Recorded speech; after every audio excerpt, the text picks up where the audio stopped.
26岁毕业以后咧，就开始做业务，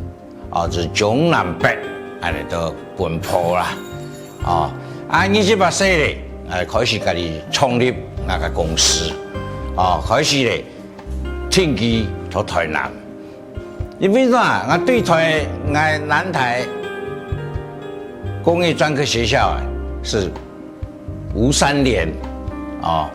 前辈的来创立的，它是结合的南纺企业还有这个统一企业的一个学校这些大企业家几乎呢很多都是台南的，而且台南呢是非常的朴实，所以我当时呢那么多的县市呢，我选择在台南来定居。我64年到现在呢，已经是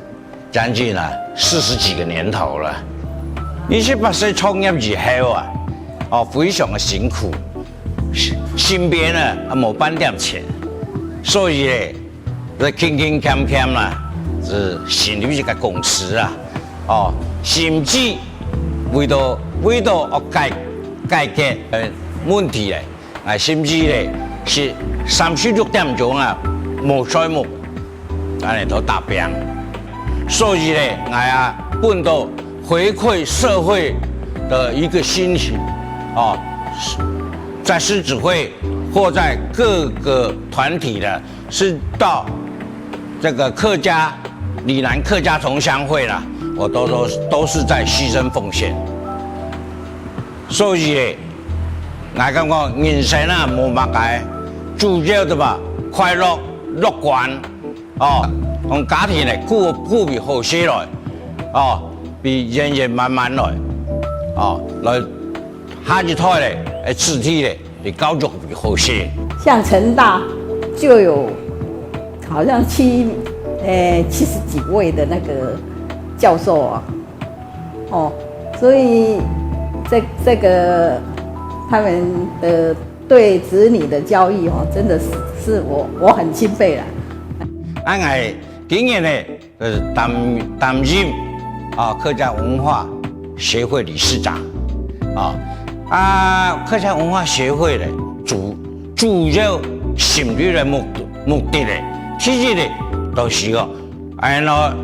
传承我们客家的文化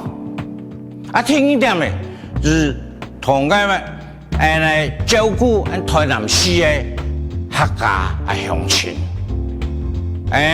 台南市的客家乡亲虽然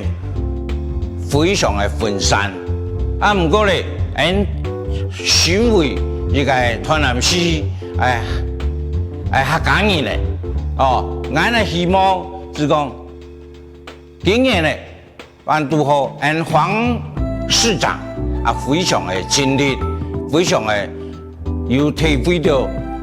到俺客家乡亲的心声特别争取到成立了客家事务委员会的成立。